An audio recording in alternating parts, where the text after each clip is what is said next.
again. I am Drew Badger, the founder of EnglishAnyone.com and the English Fluency Guide. Welcome back to another live video. We'll make sure chat is working over here, and then we'll get started. Yeah, I think we're all right. Yeah, this should be an interesting one. All right, as usual, we're going to talk about fluency and speaking confidence, but I really wanted to make it clear what exactly allows you to speak. So this should be a pretty short video, but I will take some time and answer any questions if people have them. Looks like Raul is there. Nice to see you there. Hello.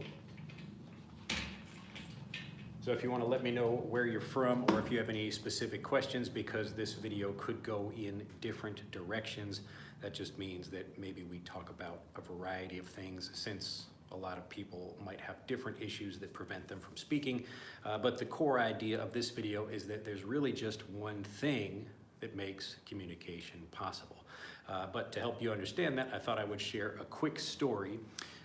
This happened a few nights ago. My younger, let me see if I can actually prepare a little visual aid here. My younger daughter, so I have two daughters, an older daughter and a younger daughter. And my younger daughter, Noelle, was eating a rice ball. She had a little, like a rice ball in a bag. So it was kind of like this, just like not like a plastic bag, but some kind of little plastic wrap. So she had a rice ball and it kind of looked like this. So a little kind of shape. So like the rice was in here, and then it was just kind of wrapped with just a little plastic wrap like that. And she said, "Oh, look, that looks like a teru teru bozu," which is it's a Japanese kind of like a little charm, or I don't know what the best thing to call it would be, but it's like a little smiley face kind of ghost looking thing that people hang up and use to say, you know, hopefully we get rid of the rain and we can have nice weather. So she was saying, "Oh, look at that, it looks similar to this thing over here." Yeah, you could say, I mean, it kind of looks like a dumpling as well.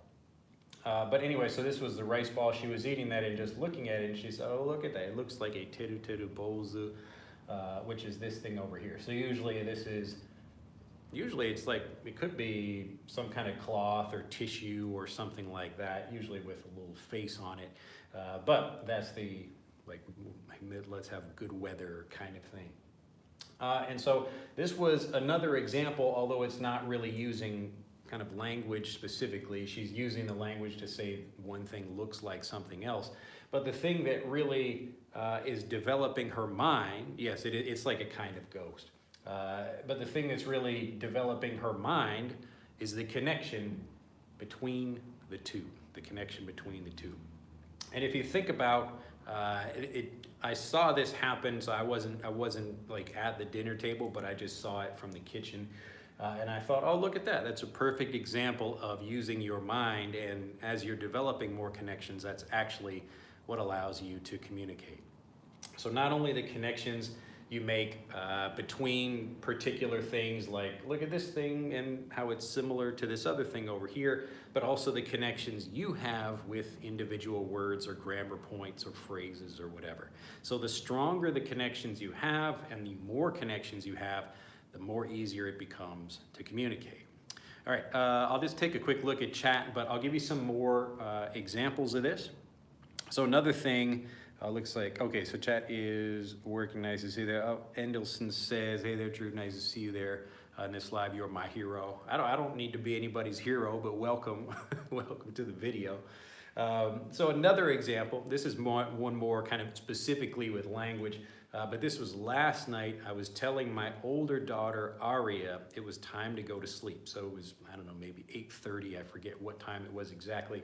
But she was going to sleep, she was getting ready, and I thought she was coming to bed, but she did not. She went back out to the living room and was kind of making something or drawing something. And I said, "What are you doing?" And she said, "I'm making something." So she didn't like take time to explain exactly, but she just said, "I'm making something." I'm making something. So very simple, I'm making something, she didn't explain what exactly it was, and I didn't go out to look. And I said, well, it's time for bed, so you need to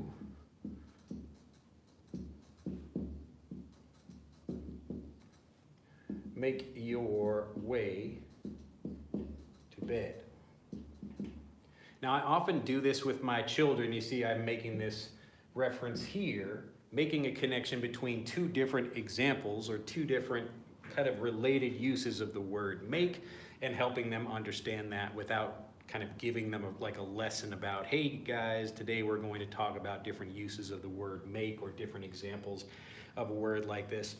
So often my kids will say something and I will take the language they use and then give them another way of thinking about that to help them build the connection between these different uses and also make the word stronger, that connection between the word and themselves. You see how this works? So just to make sure this example is clear, she said, I'm making something. So she was physically, making something, like she had some paper and was cutting something and coloring something like that. And I said, you need to make your way to bed. So to make your way someplace is actually to be moving something like that. Well, making out is a different, that's a different example, but yes, you could say that as well. But for this one, like to make your way, like I'm making my way to a particular place, it just talks about how you're getting there. Like you can think about you're walking through a jungle and you're cutting the leaves out of your way and actually making the path as you do it. So I said, you need to make your way to bed. Obviously, there are no jungle plants or anything in like the living room stopping her from walking to bed, but it's the same idea about like making your way to doing something, all right? So I need to make my way to a particular location, or just in this case, I'm making my way to bed, all right? So if you're in a mountain like this and there's some water and the water is rising, you need to make your way to higher ground, or you need to make your way up the mountain. So you need to move that way, you need to find some way to get up the way, or some way to get up the mountain, okay? So when I'm teaching my kids, it's the same way I'm teaching you all in these videos, but the point is helping you make connections by giving you examples of how these things would be related, okay? So when people are in conversations, I often will get, emails or questions or comments from people. They will say something like, when I'm by myself, I feel pretty confident I can talk to myself, but when I'm with other people, I struggle to communicate. And there are usually a couple of basic reasons why this happens, but the most fundamental, the most basic one is usually they're just not really very strong connections, or those connections are very weak, all right? Or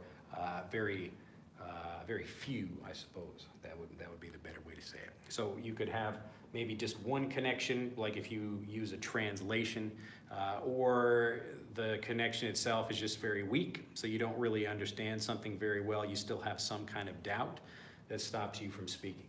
So this is just another example of, oh, look at that. We've got making something, and then we also have making our way. I think a few people gave some other examples of making. Lewis, very good. Make yourself at home. So it's like to make yourself at home means to just like you get in a position or become a certain way. So that's why we use make yourself at home. It's not like kind of building yourself, but like getting comfortable to make yourself. You're kind of changing something or adapting yourself to the situation. Make yourself at home. So it means to relax, make yourself at home, or make yourself comfortable. Another way of saying that. All right, Cam, nice to see you there. Hello again from Thailand, and people making out with their friends over there, says Siva Kumar, very good. Tony says, hi, Drew, I'm living in Australia and I can understand what you are, so you'd say understand what you are saying, but sometimes it is really hard for me to catch the meaning of my colleague and leaders in the workplace. Yeah, and that's typically because I'm using a slower, easier to understand form of English, and people in the real world, or people in the wild, like I say, like regular animals out in the wild. So regular people speaking English are going to use lots of idioms and phrasal verbs and slang and things that I don't typically use in a lesson unless I'm teaching those. And that's why in a program like Fluent for Life, we give you specific steps where we want you to start here with understanding the vocabulary and then see how different people use it and see different ways it might be used. And that's how we get you prepared for the people up here, like the colleagues and the other people in movies and TV shows, things like that, okay? So it's a different kind of English, and that's why it's more difficult to understand. It's like if I am talking with someone in my family and I know their voice really well, I understand how they speak and the kinds of expressions they use, but then even I go to a different place in America where people use different vocabulary to describe things, and then I'm maybe not going to understand 100% of what they say. So I might have to ask them, or can you rephrase something? Can you say something again? But this is the basic idea, where you have to make these steps, because if you just try to jump directly, going from language lesson to a regular, real environment with people, it's just going to be too overwhelming for a lot of learners. So that's why so many people complain about this specific thing about understanding me, but not understanding these other people. So it is possible to jump directly to that, but it's quite difficult to do if you're not prepared for it. There will be a lot of slang or fast speech or blurred speech, so you can't hear things very clearly. Right now you can notice I'm speaking a bit more slowly, more clearly, and the more important thing is I'm not using really tricky vocabulary, so it's easier for people to understand me. But if you add these additional steps between here and here, it becomes much easier to prepare for native communication. All right, so that's exactly why we built the program like this. If you only listen to teachers and you don't get these other steps here, it's going to be much more difficult for you to get used to that kind of speech, okay? So again, like, we want to help you make connections, and if you're just trying to jump directly from an English lesson to the real world, it's going to be much more difficult for you, okay? Because most English lessons are trying to be understandable, but often in a real world conversation, people are not really understandable unless you know them well or you're used to that kind of speech. All right, let's go back, see if anybody has any questions, and I'll give you another example here. Let's see, Bob says, I've been thinking about what you said about links and connections for weeks. Yes, so I'm talking about that in this video as well, because I really want to make sure people get the idea. And now I may realize that's listen by thinking, like not repeat what I heard, but linking what I could be relating to. The basic idea is that if you're having trouble communicating, there's usually some doubt about vocabulary or grammar or whatever, and that's because the connections you have are either very weak, or you don't have them, or you don't have enough of them. So I often give the example of a spider web. So you can imagine here's a little spider web like this. Just imagine that's a spider web. Each one of these points here, this is called a node. I mentioned this, I think, in the last video, a node, N-O-D-E. So these points on the web where two parts or two strings or two threads of the web connect. So if a fly or something or a person or whatever like breaks some of this, if the spider loses some of the web, the rest of the web is still here. So this web is what creates a lot of connections that create something very strong and memorable. So your memory works in the same way. If you only have one connection, like you're having one translation where you remember something, then it's probably not going to be a very strong connection. So you need strong connections and numerous connections, and that's really going to prepare you well to speak. All right, so yes, the idea is connections, and like what I'm giving you in these examples, you probably know the word make already. So I'm trying to give you a slightly more advanced version, the same way I'm teaching that to my daughter. But it's not really like a lesson, it's just, hey, look, there's a connection here, and I want you to notice it. So she says, I'm making something, and I said, you need to make your way to bed. Okay? So she could even, you know, I can change this sentence around depending on whatever she's doing. And parents will often do this, or you will see this in like TV shows for kids and like young adults. So like a child will say like, well, I'm driving right now, and the parent will say like, well, you need to drive back home right now. All right, so in that example, we're talking about drive, like using the word drive in the same way. But parents will use examples like that where they're using the same vocabulary. I'm making something, I'm doing something. Well, you need to come do this thing over here instead. And we help the children understand what to do, but we're also teaching them how the language works by making more connections. Okay. So it's pretty simple, but this is the thing that people often struggle with. And when I listen to people speak, or they're telling me about particular issues they have, and they say, well, I can hear teachers, but I can't hear natives, or I can speak a little bit with myself, but I have trouble when I'm speaking with others, it's usually because their connections are weak. They have some kind of doubt that's stopping them from speaking, and that's what's causing the issue. Narja says hello, and then we got again, let's see, hello teacher, I have gained confidence in my English because I've been taking classes continuously, and I'm grateful for that. Glad to hear it. Access again, this is the same way our brain works using neurons. Yes.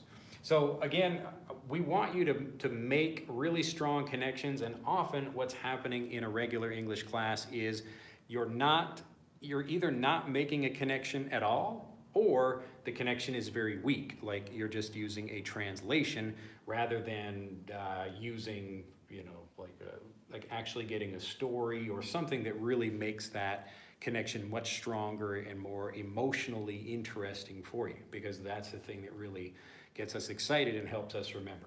I'll give you one more example about this, and hopefully that should make it clear, but this was another real life example, just something that I noticed recently. I was watching I think it was a highlight video from a basketball game. And it was near the end of the game. I think there were only, it was like, I don't know, like five seconds left to play in the game. And so here we'll just say like team 1 over here, and there's team 2 over here. I forget what teams were playing. But team 1 had, let's say, like 98 points. And team 2 had, I think like 90, no, how much did they have? It was like 101, something like that.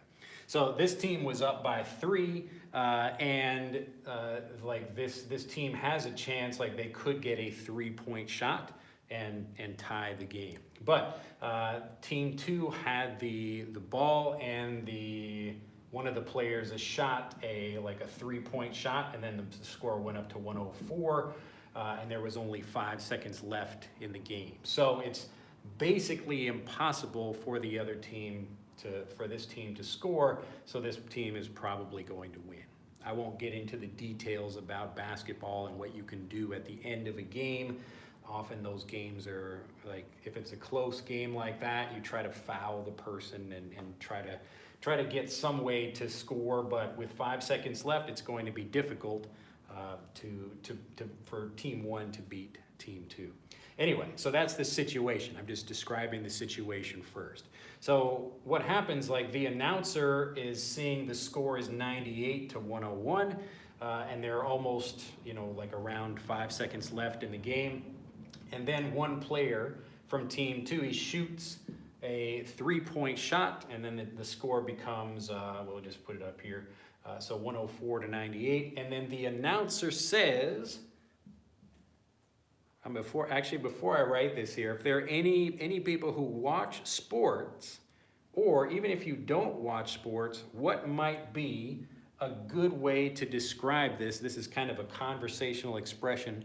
And the situation is, wow, that was an amazing shot. Like that shot is most likely, like we have a pretty good chance, a high probability that shot was the one that really won the game for that team. So that's kind of a long way to explain it, but just to make sure we can keep this video moving along, I'm going to put what they said, but maybe you can think of something else there.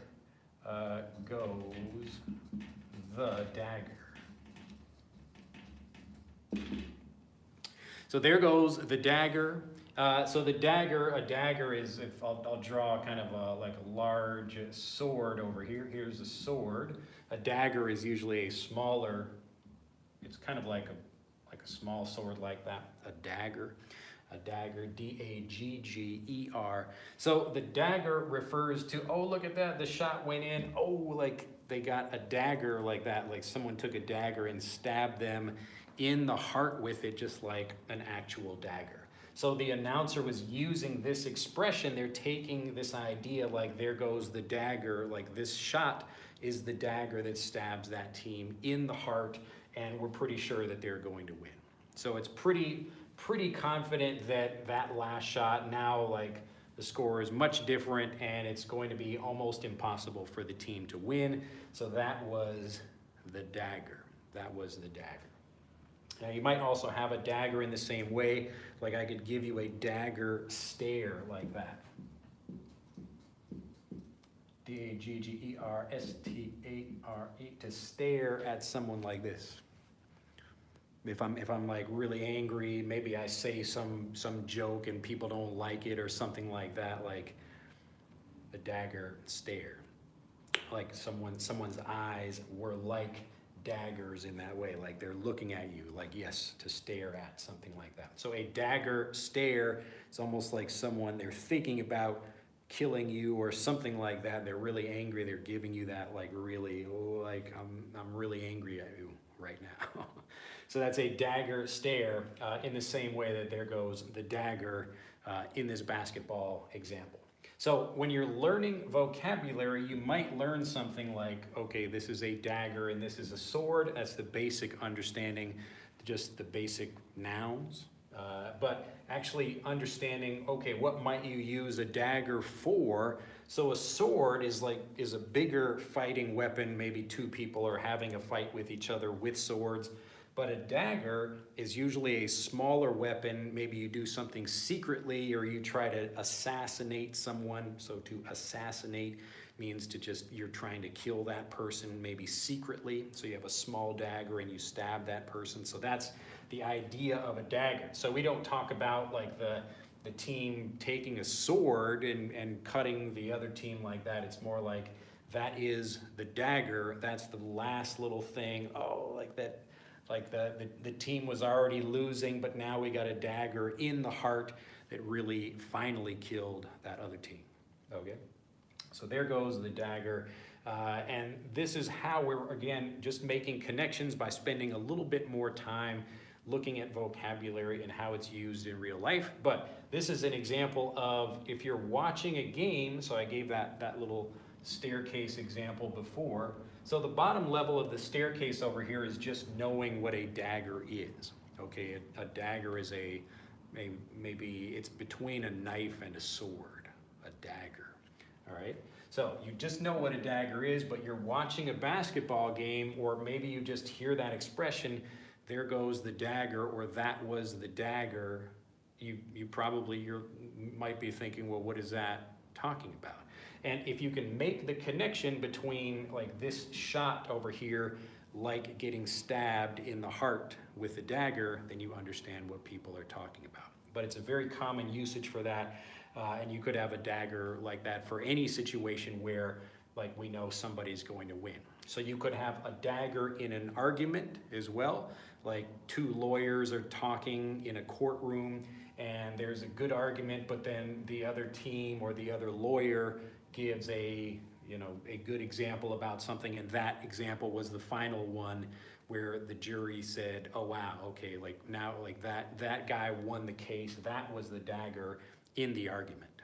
Okay, so hopefully this makes sense. The point is to try making these different connections so that we really feel confident about things, we end any doubt about when we might use something or what it means, and then we can go from this level up to here, where we can understand, we can watch a sporting event where it's like, oh, that baseball game, there was one hit and like we know that team, wow, that they had like the dagger in that example. So they hit a home run or some other thing, or maybe it's like a soccer or football match where there's a team where they're almost at the end of the game, and then like magically, or it was just an amazing thing, one team scored, and now they're probably going to win. It would be very difficult for them to lose in that situation. So that's the idea, and taking a little bit of time like this is how you develop that sense for the connections that help you speak. So remember, like the way I'm speaking right now is I'm able to make these connections as I speak. It's like I'm driving a train and I'm able to put the track down in front of me as I'm driving the train. Okay? So if you want to be able to do that, spend more time trying to make these connections, and the connections that you make, the more of them or the stronger they are, that's what's really going to help you communicate. So if you want to become a more confident speaker, or you notice there are certain problems you have, like you can understand some basic things, but you have trouble understanding regular people in everyday life, like at your work, or just walking around in different places, or in movies, things like that, then it just means you need to spend more time making more connections. It's the connections that help you speak. It's not just like having a bunch of random words that you know. That's not going to help you if you can't put them together well. So you have to develop that sense of seeing how things could fit together. You could even give me like 2 different random words right now, and I could probably think about a way to weave those into a conversation. If you want to give that a try, put some words in the chat and I'll see what I can do with that. But that's the end for this quick video. I want to take time to answer any questions people might have, so I'll stay around for that. But the idea is actually very simple. You want to make sure you're making connections with things, because it's the ability to connect. That's what fluency really means. You're not just having a bunch of words in your head like general knowledge. You actually know how to put them together well, and you feel confident about the words that you're putting together. So there's the confidence in the vocabulary itself, like you know what it means, and the confidence to connect these things as you're speaking. All right? All right. So if you have anything, if you want to challenge me with that, you want to put some words in the chat just so I can give you some more examples of this, feel free, but I'll go back, check chat very quickly and see if anyone has any questions. All right, let's see. Siva Kumar says, this is why children learn fast when it comes to language, and all they need is a bit of exposure to the apt environment. Yeah, but adults could do the same thing. And people talk about children having an advantage in language learning, but the main advantage that adults have is that they can choose what they learn and how they can learn it. So a child, if they have a good parent who can really make things clear for them and help them make connections, those children will become good speakers faster. And if you have some kids, maybe their parents don't talk with them very much, or they might have questions about things, but they, their parents are able to I don't know, like they just don't make it clear, or that the children aren't getting a lot of help making these connections, then those children, there's not really much they can do. So remember, as an adult, the control you have is the most important thing that's going to get you fluent. Because you can choose, like, if a particular way you're learning is not actually helping you, you can do something else instead. All right, Nelson says, hello from Colombia, and Tarek says, good morning, sir, and Rolla says, a good evening, and Fidel says, I'm going to start my English classes. Welcome. Let's see, and cleaning solutions. Look at that, we got some cleaning solutions over here. Hi, Drew, I'm living in the USA. I speak with others. I can have a conversation and understand. However, I don't understand weird words, accents, or people speaking. What do you recommend? The only thing you can do for that is just to spend more time with those kind of people, or that kind of vocabulary, or whatever. So for me, learning Japanese, if I don't know how to talk about, I don't know, construction equipment, or raising pet turtles, or whatever the particular subject is, that's one example where if I just spend more time with it, then I will get that exposure that I need to help make those connections. So remember, it's the doubt you have when you say, well, I don't understand what those people are saying, so you have doubt about that. The doubt is understanding what people are saying. So you need to spend more time with them. And just like we're looking at this staircase example here, let's say I want to understand some more difficult, I don't know, like some difficult accent, or like me watching some Japanese anime. So I don't really watch much anime anyway, and the way characters speak in anime is very different from how people just speak normally. So if I want to understand that, me going directly from not really watching anime to trying to understand anime completely, it would probably help me to read a transcript first. So that would be an example of how I'm making the steps easier for me to get to that point. So there's no issue with using translations or something. It would be even better if I have somebody who can help me explain or help me understand things. So not to just give me definitions or whatever, but like I'm doing here, helping you understand things and make connections. So I'm basically giving you lots of fluency triggers and naturally varied review, because these are the things that help people understand the language and make those connections. All right, so whatever it is you're interested in or you'd like to speak better about or you want to understand better, then spend more time with that thing. Let's see, and Tom, nice to see you there. The mercy bullet, yes, you could talk about that as well. By the way, the conversation always is different and I can't follow a pattern. Yes, this is the number one issue that people have, and that's you can't prepare for conversations the same way you can prepare for like playing the piano or practicing. If I practice like a karate punch, like something like that, or some kind of movement, like a sports movement, I'm practicing whatever, swinging a baseball bat, I can get good at doing something by repeating that over and over again. But because each conversation is unique, I can't prepare for conversations. I can't have that, like what people call speaking practice. I can't have speaking practice to prepare me for unique speech. What I do have is the ability to make connections before I have conversations. So if I know I'm going to be talking about, I don't know, like some basketball game or something, I can probably watch the game or listen to some people talking about it, something like that. But that kind of preparation is going to be much better for me than trying to memorize specific words and phrases. Because when I'm in a conversation, I can't prepare. Even if I remember something, people might use something different. So I can't prepare in the same way when people talk about, like, I need more speaking practice. You actually just need more exposure to the language to help you make these connections better. That's how you actually prepare for conversations, because communication is a different skill. It's a different kind of skill than just some repetitive thing. If I'm going to have a piano concert and I'm learning a piano piece, so a new song on the piano, that's a different kind of practice than the practice I need for having good communication. So I have a whole section about this in my book, which I'm working on at the moment. It'll be out soon. But I go into this in detail because people spend a lot of time thinking about this or worrying about this, or thinking they can't get fluent because they don't have anyone to speak with, when the kind of practice that you do for some skills is different than the kind of practice you need for speaking.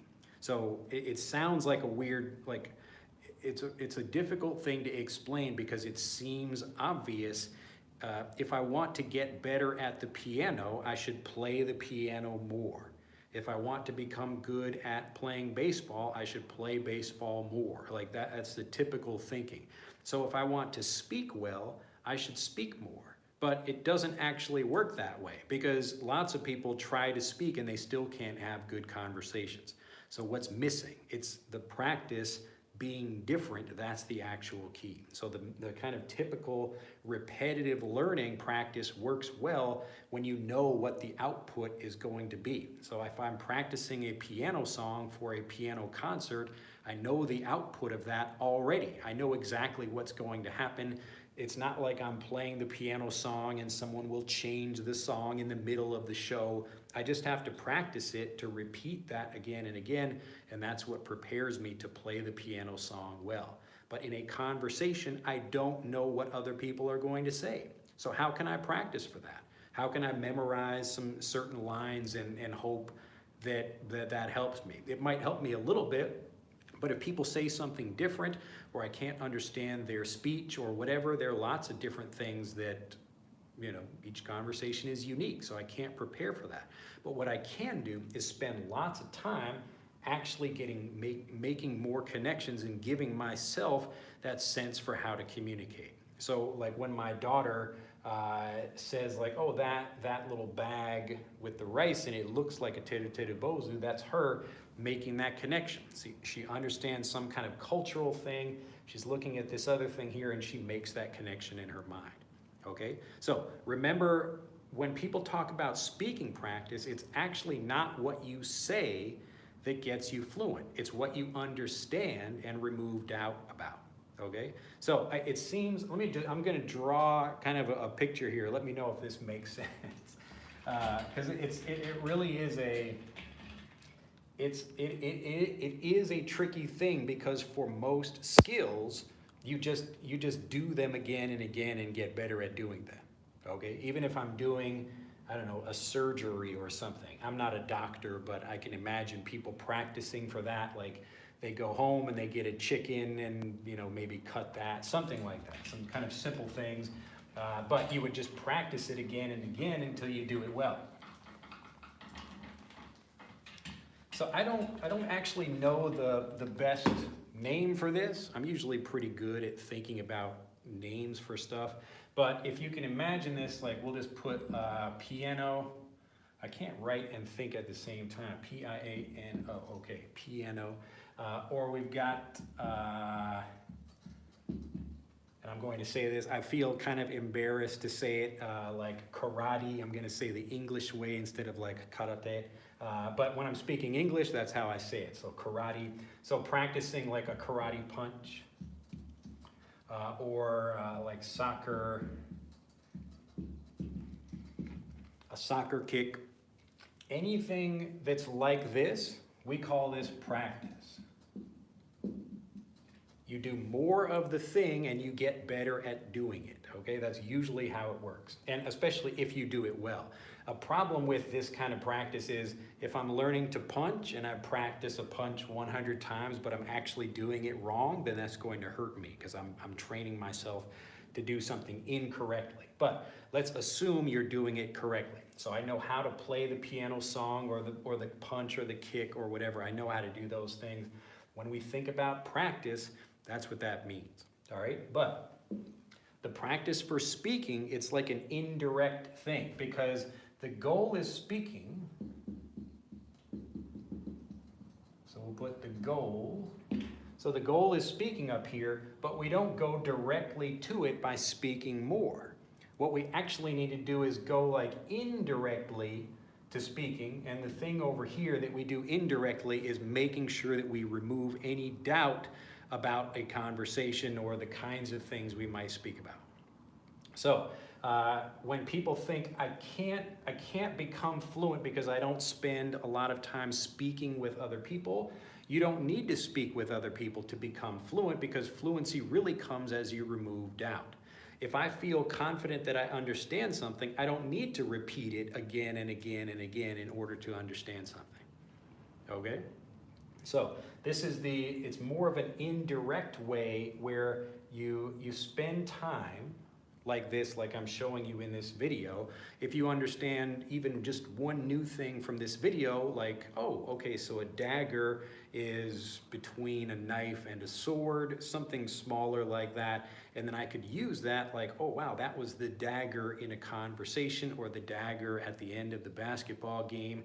Those are examples of me helping you before you speak.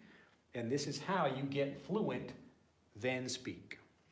Okay? So you don't need to spend your time doing this, like trying to go directly. It's not the same kind of skill.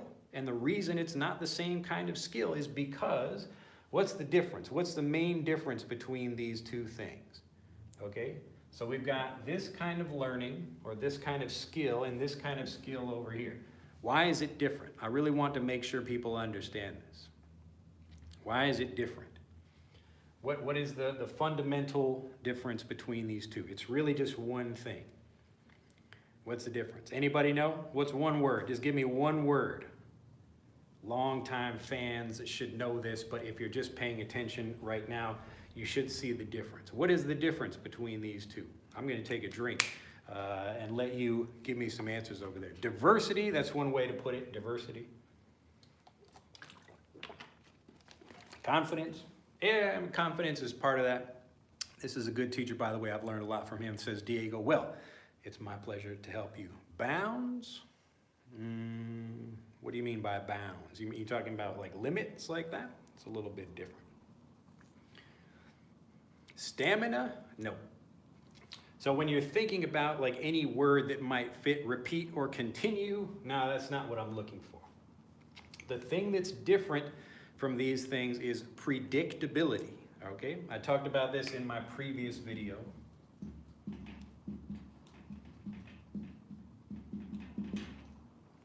Predictability. For all of these things right here, you can predict what will happen. I can learn a piano song and then play the piano song at a concert. I can learn a karate punch and then just perform that same one if I'm doing like what's called kata, when people are just doing some forms like that. So they can practice those things over here. But in communication, it's unpredictable. I don't know what other people are going to say. So we can't have that same kind of practice. I can't just spend all my time trying to memorize certain phrases because people might not use those. Okay? So for the things when people talk about practice, they really need to understand that it's two different kinds of practice that are required. This is a more repetitive practice that will train you to like be prepared to do something. But this one, we need a different kind of practice that actually prepares you for unpredictability.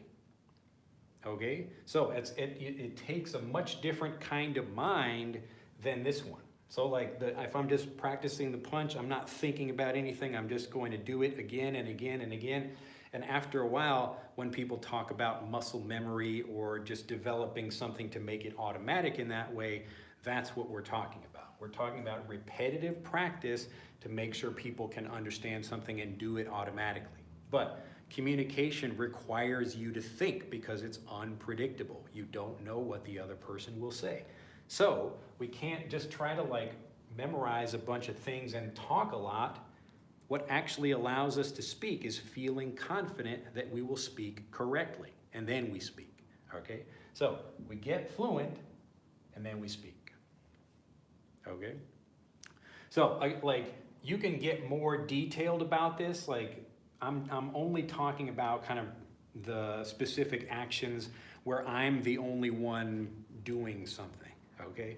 When we put another person into that situation, it adds unpredictability, and that's why we would do something like, you know, practicing for a basketball game or actually having a karate match against someone else. That's different than just like practicing a punch by yourself. Okay? So the point here is understanding for actual speaking, when people talk about I need speaking practice, I always ask them, what do they mean by that? What do you mean by speaking practice? And they often like they don't really have a good way to explain that. They just assume, well, you know, I play the piano more and that gets me better at the piano. But if I speak more, a lot of people try to speak and they still don't become confident speakers. And that was the same thing for me.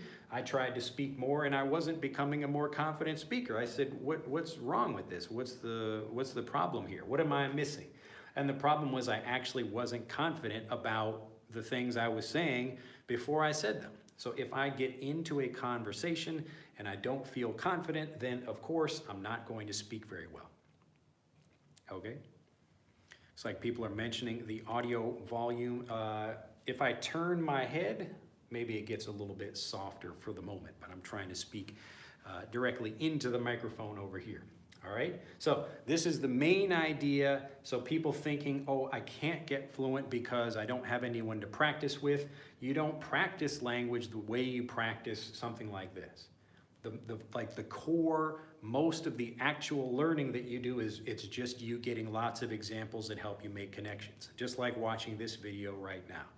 So you're not saying anything to me. You could repeat after what I'm saying if you want to, but my goal is to really remove any doubt you have about things, and that's what gives you the confidence to speak.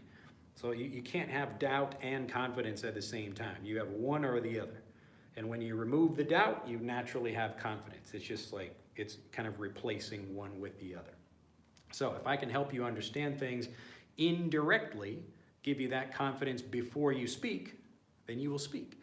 And there's no need to worry about finding people to practice with because you don't really need people to practice with. You just speak whenever you meet people.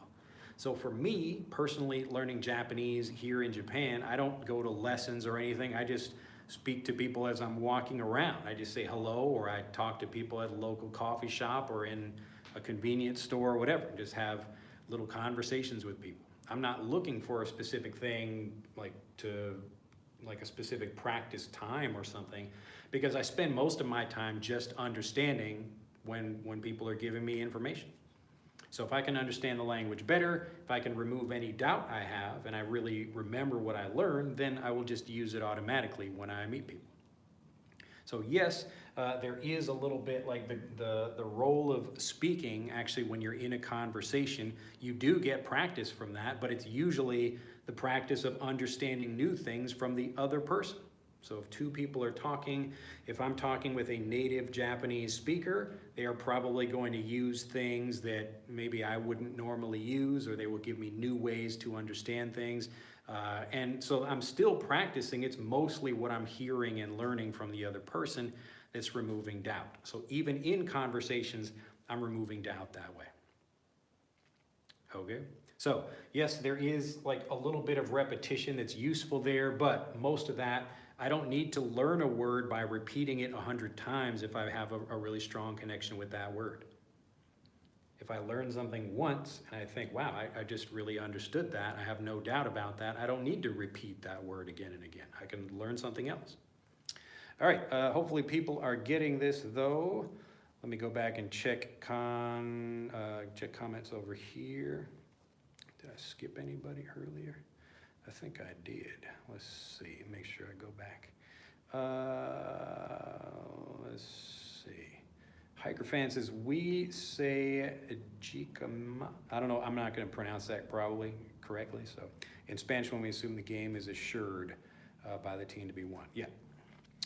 It's similar to like maybe that's how you might say that in chess also, if that's checkmate, if that's similar kind of thing. But so checkmate is a similar kind of thing. We're taking an idea from chess and applying it in other situations where we know for sure that we won. Checkmate. So the dagger, typically, like there are times when you get stuck with the dagger, but you still survive anyway. Even in a game, like you think you're losing or you can't win, but then something happens and you actually win the game. That does happen sometimes. In checkmate, that's like really the end, because checkmate is the end of the game. You can't do anything else in chess. So checkmate. But yes, that's why you might hear that like checkmate comes from the game of chess, but it can be applied in other situations. So as you make those connections, you think, oh, that's interesting. I can use checkmate in a business thing where like a business is doing badly, or someone is doing something in a sporting event or something else. That's checkmate. So that's the end of that thing. Make sure, Abdo says, hello, did you say in quiet time like the sword, if you don't cut it will cut you?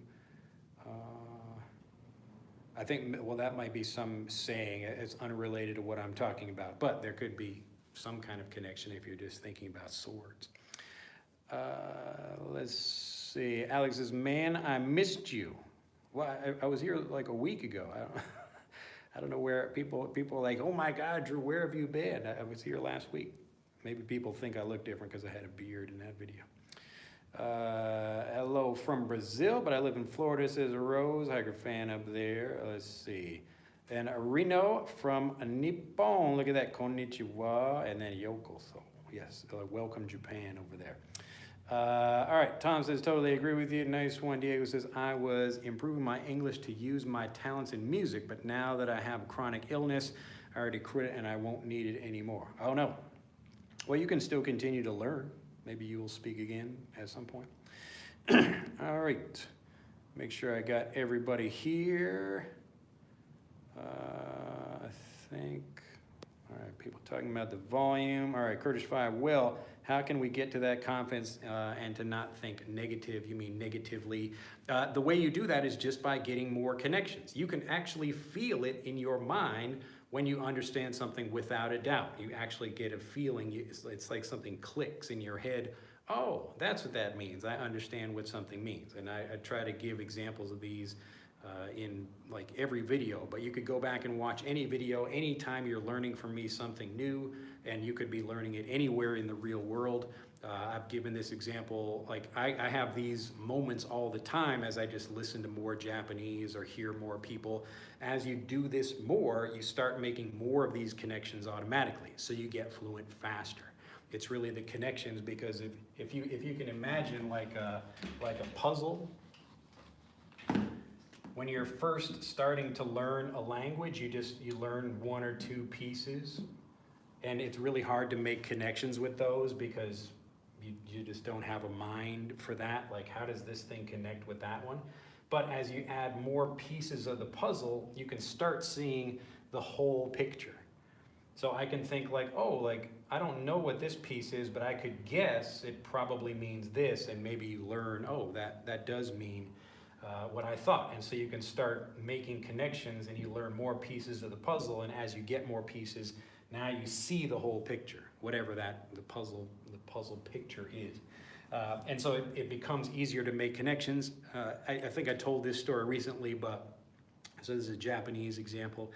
Usually if you go to a restaurant or something, they will say like for here or to go, and that's like in English as well.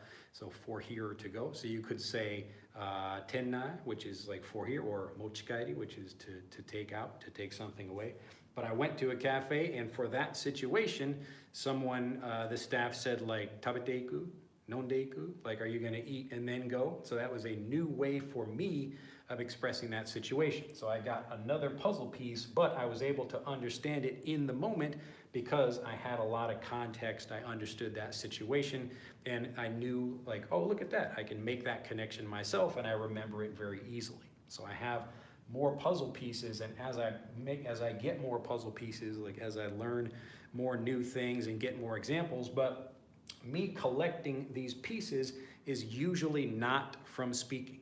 I often just watch something, or I might get an example from like another person in real life, but I'm not the one speaking. And all of those things, it's just me collecting that information and destroying any doubt I have. So as I feel confident and I understand something, the doubt goes away, and I feel good about using that thing in a conversation.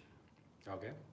So I don't spend my time trying to practice things in a typical way. I really want to make sure I understand what the vocabulary is, and if I feel confident about it, then I will use it.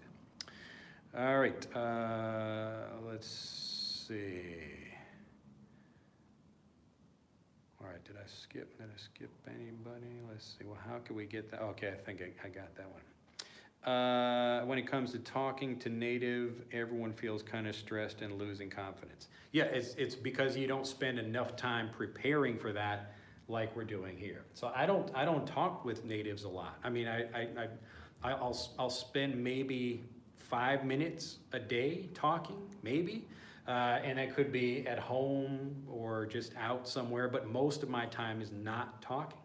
If I am learning some Japanese, I'm listening to something or reading something or getting some other examples, but I'm not spending my time like listening to things and studying flashcards and repeating things like that.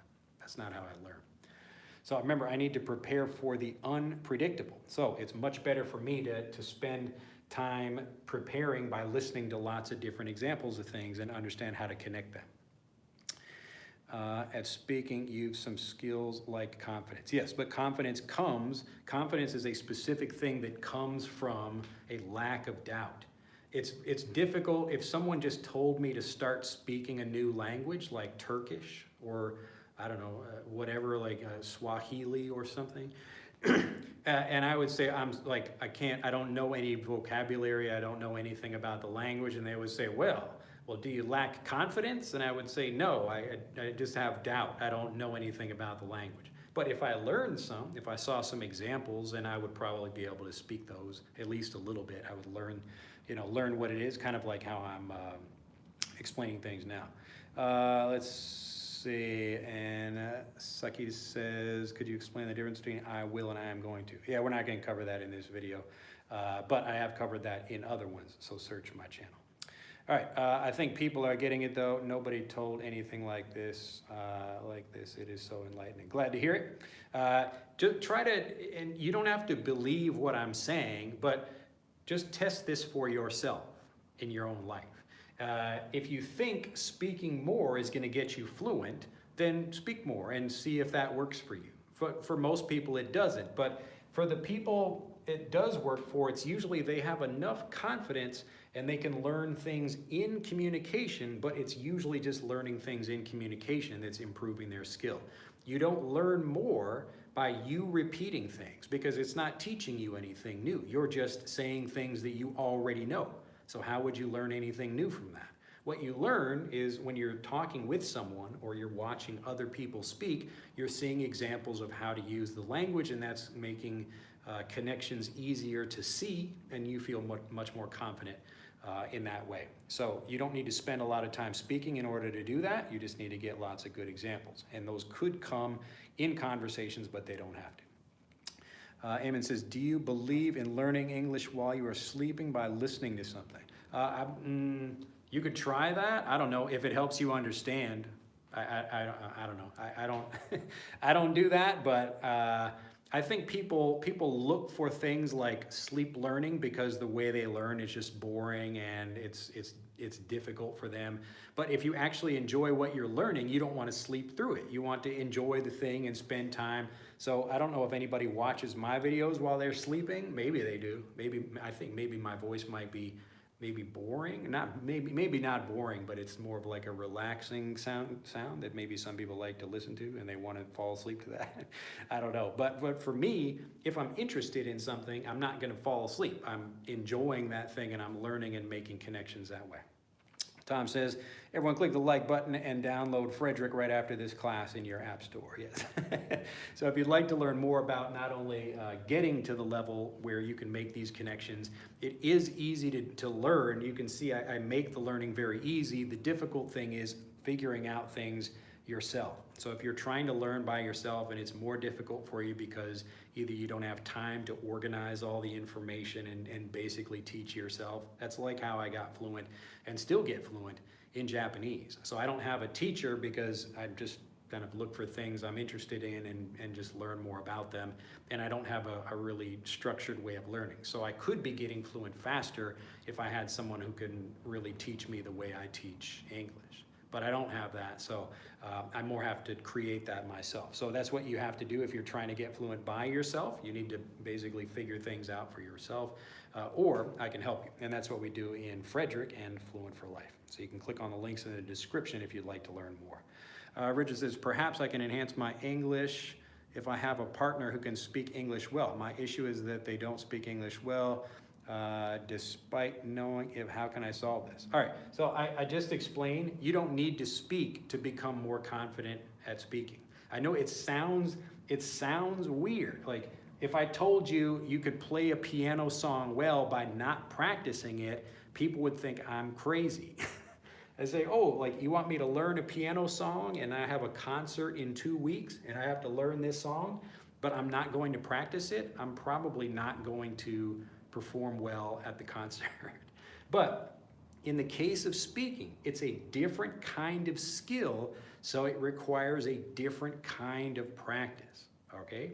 Instead of just repeating things to yourself, you spend your time learning about things you're interested in or like trying to erase any particular doubts you have. So if I want to know how to say something or whatever, I can get more examples of that. But if you erase the doubt, then you automatically become confident, because either you have doubt or you do not. It's not like a middle kind of way. Usually you can understand things to different degrees, but when you have no doubt at all, then you feel confident saying something. So you don't need to find anyone to practice speaking with, because there are lots of examples of English all over the place. You can watch a TV show or some YouTube videos or read a blog post or whatever. There are lots of ways you could learn English. So I don't need to spend time speaking Japanese with people in order to improve my Japanese. All I need to do is actually just get lots of good examples of things I'm interested in, and those examples destroy the doubt. To put this at an even, or kind of explain it in a different way, just to make sure it's clear to you, think about your native language. So you're speaking your native language, and you don't really think about improving your native language because you're already fluent. But you are still learning new vocabulary all the time, from new things that happen in the world, or companies produce new products or something like that. Like, think about the Nintendo Switch. So people knew the word switch, or maybe people like the PlayStation or whatever, just like some examples of corporate names for products. So that's all new information, and you're already fluent, but you're integrating that new information by learning it, and you're not doing that by speaking. You're just hearing that information, and now you can use it also.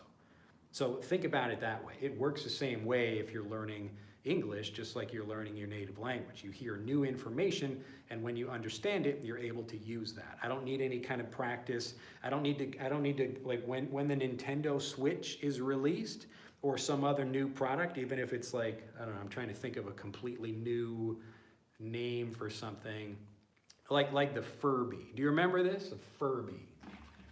I saw this, actually, this was on a Japanese TV show talking about old, like, now I feel old. It's like about old products or whatever, but it was a kind of, I'm not gonna draw it very well. You know, I'm not the greatest drawer, but it kind of looked like this. It was like it was a little doll, I think, but it could move. I think it kind of looked like that. Do you remember this thing? It's called a Furby. So this is a completely new word. Now, not Kirby, a Furby, F-U-R-B-Y, Furby. So Kirby is, that's like the Nintendo little guy that can suck things up, like, you know, and he turns into stuff. So this is a Furby, and I think it kind of looked like this, something like that. You can just Google it and you'll see what it is. But this is an example of me learning a new word. I learn I see a product, and this was a very popular thing for, you know, it was a toy many years ago during Christmas. It was very popular, and people couldn't find it at stores. They didn't make enough of them.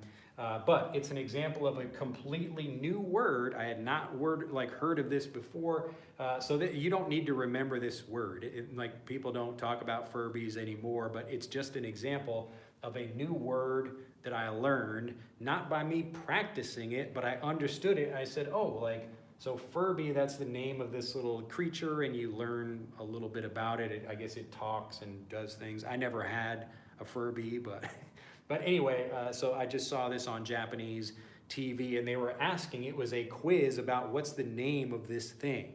And I told, I was just sitting with my family watching this Japanese TV show, and they were talking about that, and I said, oh, look, it's a Furby.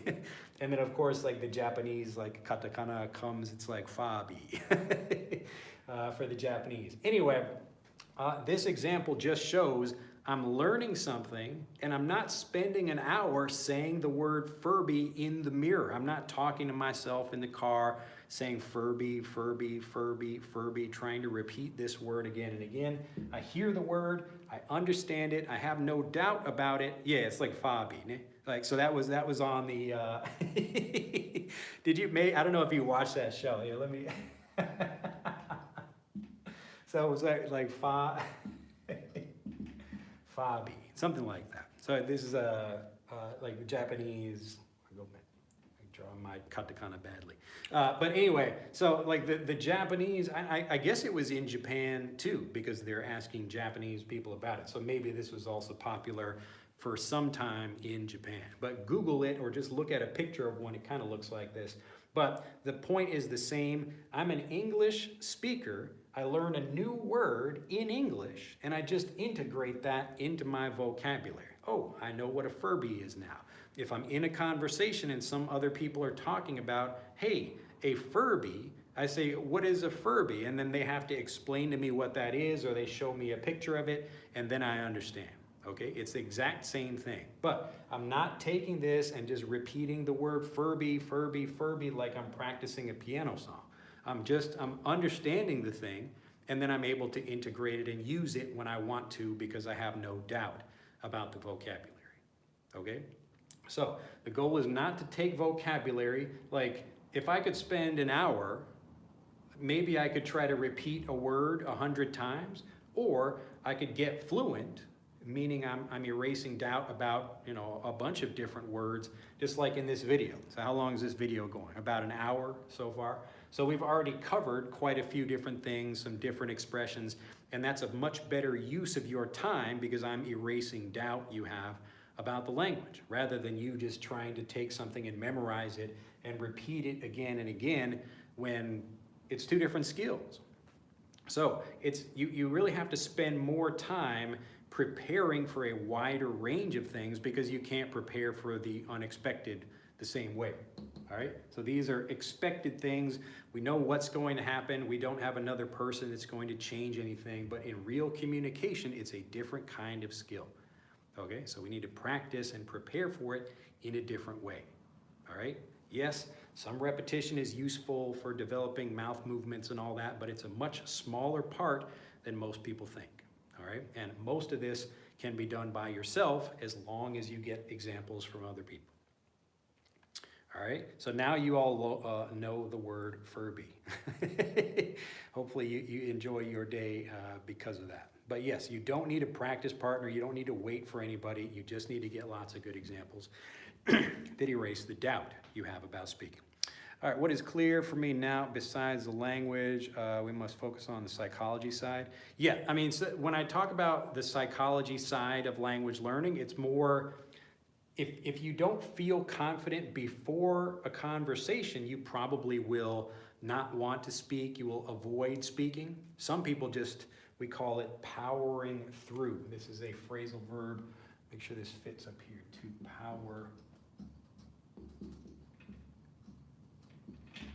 To power through something. So let's say I'm walking through some mud and it's really thick, and the only thing I can do is just push forward and try to like walk as I could just try to power through that thing.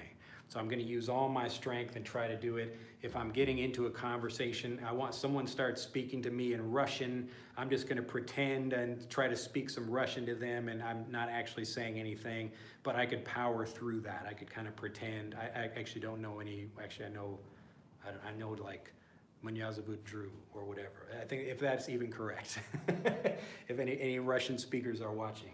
But the point is, if you don't have confidence before the conversation, you probably won't want to speak.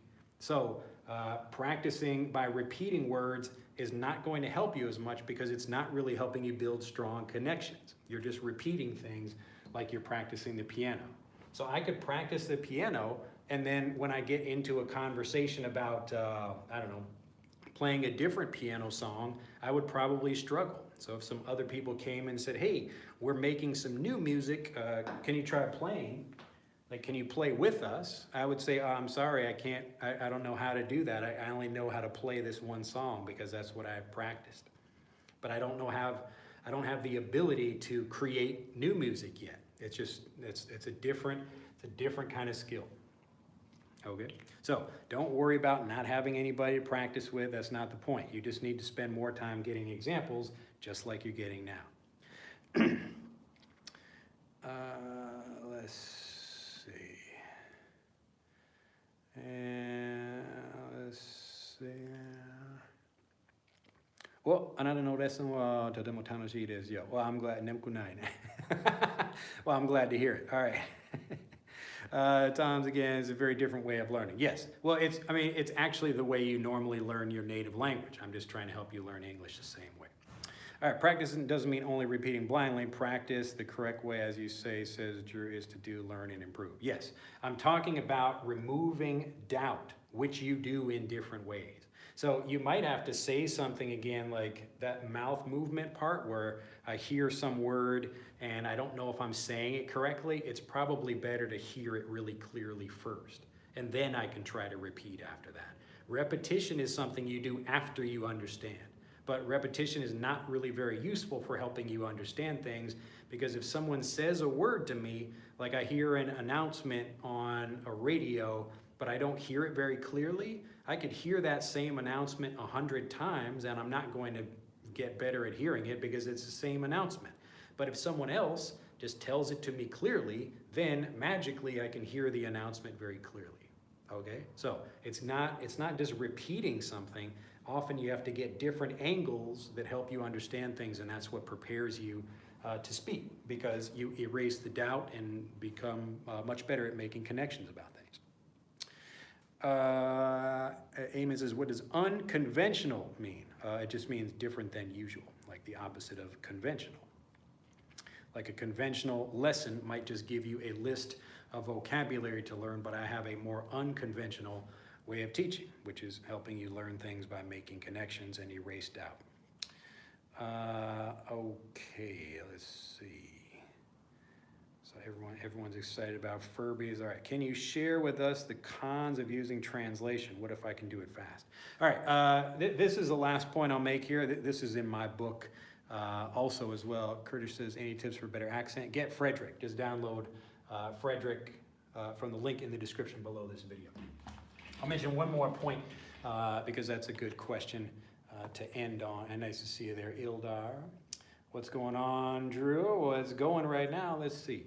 So can you share with us the cons of using translation? What if I can do it fast? All right. So last question.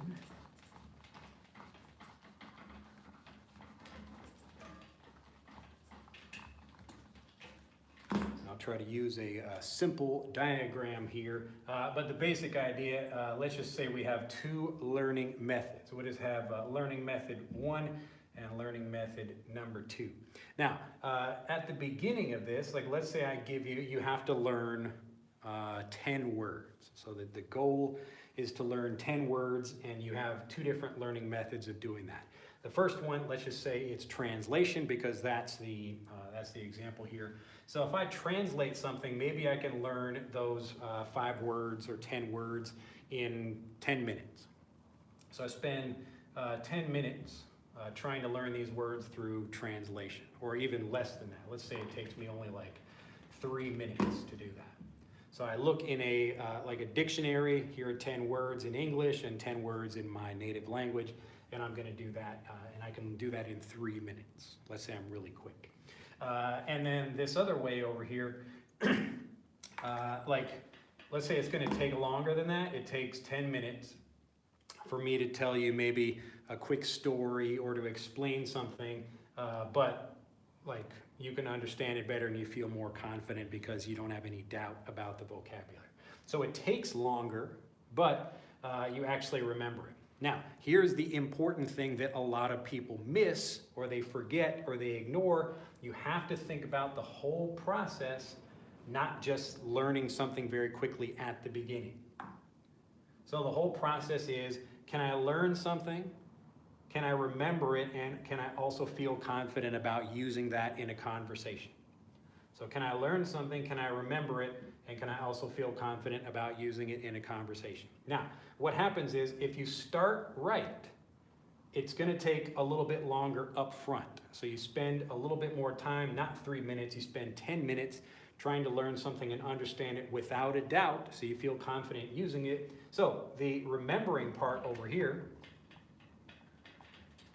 look at that, like maybe I do a little bit of review. This could be some repetition, or I just hear some different examples, some naturally varied review. That takes an extra like 2 minutes. And then from there on, like I'm just able to use that thing fluently very easily. But for this one over here, I took some translations, but I forgot the vocabulary afterwards. The next day, so this is day one. Oh, look at that. It took me 3 minutes to learn 10 words, but the next day I forgot the vocabulary, so I have to spend time going back and trying to repeat that vocabulary again and again, because that's what a translation is. It's a very weak connection. I don't really understand the vocabulary well. I have to go back and review it again. So I got to spend another, and now, okay, that didn't work, so maybe I have to spend 10 minutes just on the learning part over here, and I'm still not really remembering it very well. All right, and I continue to do that, and I'm really just wasting my time at that point because I just don't understand the vocabulary very well. So looking at the total picture here, what usually happens is learners who do this, they go up quick and then they plateau. But learners who follow this way, it looks like it takes a little bit longer, but their fluency accelerates because they're able to get fluent much faster and understand things much more easily. Okay, so you have to look at the whole picture. It's not just looking at how quickly can I remember some things or learn some translations or whatever. That's only looking at this front, very small part about the learning. Okay, but if you look at the whole picture, this way is going to get you fluent much faster because you don't have to go back and review stuff and forget things again and hit this plateau where you keep learning more translations, but then you forget the old ones. So you learn something new, but you forget what you learned yesterday.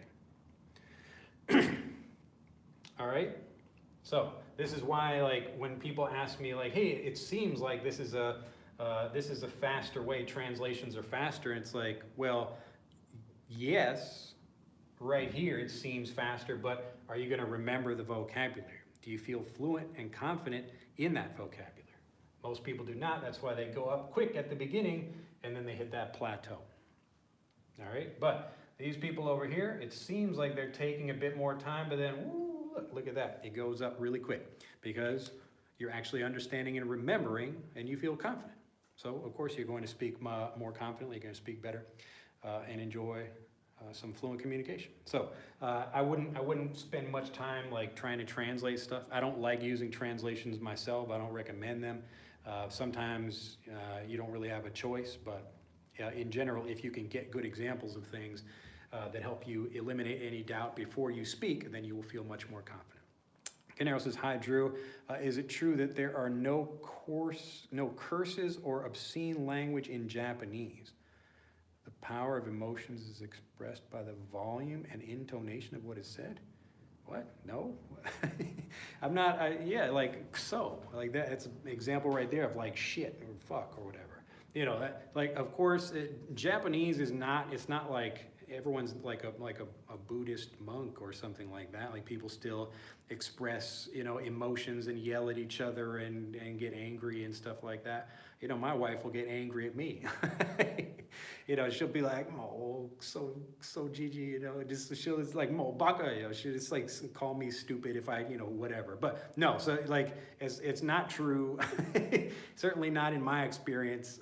But maybe you can find some examples of, I don't know. I'm sure there are some people who don't curse or whatever, but I haven't found anything about Japanese specifically that's not really in English. I'm not a linguist. I can't really speak about studying a wide range of languages and how they're all similar or unique, but generally from my many years of experience out here, I would say it's pretty similar to English in it's, I meet Japanese people, some of them are shy, some of them are loud, some of them are whatever, Obviously there are general differences, but haven't found anything like that about the language specifically. Yes, Tom says, click that like button. Tom, the like button manager over there. Thank you very much, Marceliana. Hello from Brazil. And Nico, any girl free over here? Oh, looking for dates over here. Oh my goodness. I don't know, I need to become like a matchmaker or something like that. All right, Little Tree says, thank you for your suggestions and a nice LOL from Tom to end the video. All right, so we've got the end of the chat over here. It's been a pleasure. Hopefully you all get this idea. try to look at the whole picture in your learning. If you learn things and then forget them and then have to go back and learn them again, that's a huge waste of time. It's going to demoralize and frustrate you, okay? So spend more time actually understanding things really well, and I promise you will really see a spike in your fluency. It will go up like that. Whoop. Wow, you will actually be able to communicate. You will learn more things. You will learn new things. You will discover many more pieces of the puzzle much faster without having to hit this plateau that a lot of people are stuck on, all right? I see people on this for years, okay? Don't be that person. Actually take a little bit of time. It's fun, it's enjoyable. You will actually learn things and you will feel confident that you did so. Give it a try, all right? So test these things. You don't have to believe what I'm saying, but if what is like whatever you've been doing up until this point, if you've not been following my channel, if you are new to the channel, give it a try. All right, go back and watch some of the videos and see if I'm telling the truth or not. Experience it for yourself. But I think you will probably discover when you have no doubt, you can automatically really become a confident speaker. All right, I will leave it here. If you'd like to learn more about how I can help you do this instead of you trying to do it all by yourself, which does take a lot more time. The learning itself is easy. The only thing is having to actually find the materials and organize them and make sure you understand the lessons. That's the tricky part, all right? So that's the hard work that I do. It's already done for you, and if you'd like to learn more, click on the links in the description for Fluent for Life and for Frederick. Have a fantastic day, and I'll see you in the next video. Bye-bye.